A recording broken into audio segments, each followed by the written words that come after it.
Hello students, welcome back to my channel.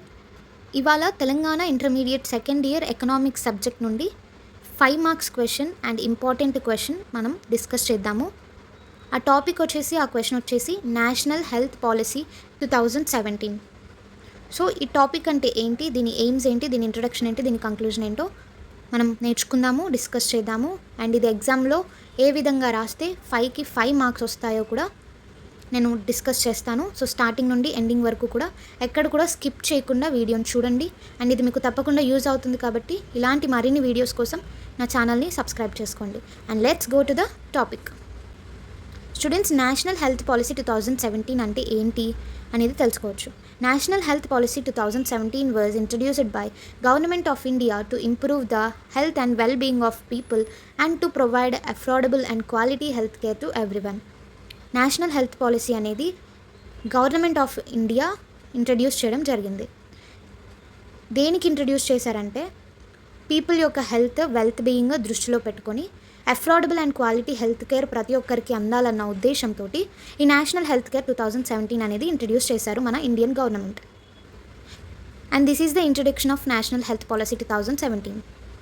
And let's go to the main aims of National Health Policy 2017. The first point, increase government health expenditure. Health expenditure will be increased from 1.15 to 2.5% of GDP by 2025. Health expenditure దేనిపైన government పెడుతుందంటే, better hospitals పైన, and better doctors పైన, and better ట్రీట్మెంట్కి కావాల్సిన facilities పైన government అనేది health expenditure చేయబోతుంది. This is the first aim of National Health Policy 2017. So next, increase life expectancy. Life expectancy at birth to be increased from 67.5 years to 70 years by 2025. అంటే people యొక్క life expectancy అనేది ఎక్కువ ఉండాలి, ఎక్కువ కాలం వాళ్ళు బ్రతకాలి అన్నది కూడా ఒక ఎయిమ్ అనమాట. And third point, reduce total fertility rate, TFR to be reduced to 2.1 at national and subnational levels by 2025. TFR to be reduced అంటే దేశం యొక్క పాపులేషన్ని కంట్రోల్ చేయడానికి కూడా ఈ నేషనల్ హెల్త్ పాలసీ అనేది ఒక ఎయిమ్గా పెట్టుకుంది. And now let's discuss about reduce infant mortality, IMR to be reduced at 28 per 1000 lives births by 2019. So infant deaths ఏవైతే ఉన్నాయో వాటిని కూడా రెడ్యూస్ చేయడం ఒక మెయిన్ గోల్గా ఈ నేషనల్ హెల్త్ పాలసీ అనేది పెట్టుకుంది. And next, reduce diseases like ఏంటి, బ్లైండ్నెస్ లాంటి డిసీజ్ కానీ, ఏదైతే టొబాకో యూసేజ్ ఉందో ఆ టొబాకో యూసేజ్ కానీ తగ్గించడం కూడా ఒక aim. Reduce prevalence of blindness to 0.25 per 1000 by 2025. Reduce tobacco use by 15% by 2020 and 30% by 2025. Here we are clear with reduce disease. Now, strengthen public health facilities. Utilization of public health facilities to be increased by 50% by 2025.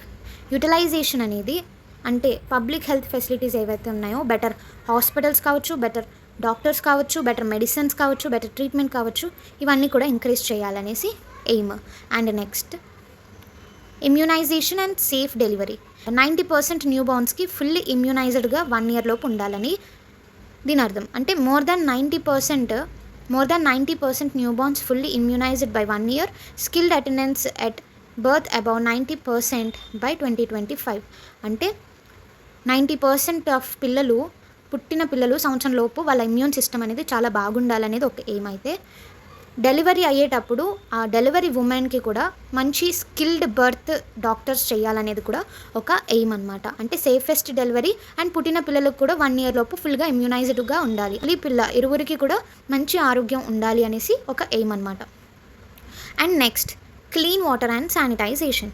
Access to safe water and sanitization for all by 2020. Example, Swachh Bharat Mission. Yes, మన చుట్టూ ఉన్న area ఎంత క్లీన్గా ఉంటుందో ఆ person కూడా అంతే క్లీన్గా ఉంటాడు కాబట్టి, హైజీన్గా ఉంటే హెల్త్ ఇష్యూస్ రావు కాబట్టి. అండ్ స్వచ్ఛ భారత్ అనే మిషన్ వాళ్ళు ఇంట్రడ్యూస్ చేసి హెల్త్ పైన, నీట్నెస్ పైన, హైజీన్ పైన ఒక అవేర్నెస్ అనేది ఇవ్వడం జరిగింది.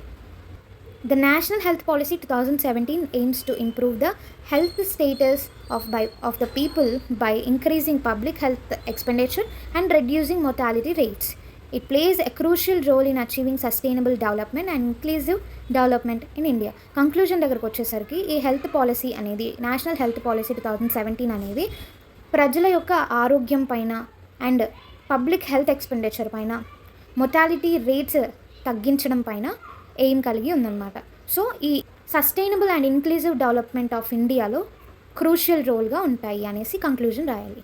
స్టూడెంట్స్, నేషనల్ హెల్త్ పాలసీ 2017 అనే టాపిక్ పైన మీకు ఒక క్లారిటీ అనేది వచ్చిందని నేను అనుకుంటున్నాను. సో ఈ విధంగా introduction and points and sub పాయింట్స్తో మీరు ఎక్స్ప్లెనేట్ చేసి రాసినట్లయితే తప్పకుండా అవుట్ ఆఫ్ 5 to 5 మార్క్స్ మీకు వస్తూ ఉంటాయి. కాబట్టి సో మీకు ఇంకా ఎలాంటి టాపిక్ కావాలి ఎక్స్ప్లెనేషన్ వీడియో అనేది కమెంట్ చేయండి. And daily or day by day నా నుండి కంపల్సరీ ఒక ఎక్స్ప్లెనేషన్ వీడియో వస్తూ ఉంటుంది. సో ఆ ఎక్స్ప్లెనేషన్ వీడియోస్ మీ దాకా రావాలంటే మర్చిపోకుండా నా ఛానల్ని సబ్స్క్రైబ్ చేసుకోండి. అండ్ ఈ వీడియో మీకు యూస్ఫుల్ అయినట్లయితే లైక్ చేసి మీ ఫ్రెండ్స్కి షేర్ చేయండి. Thank you so much for watching. See you in the next video. Bye bye.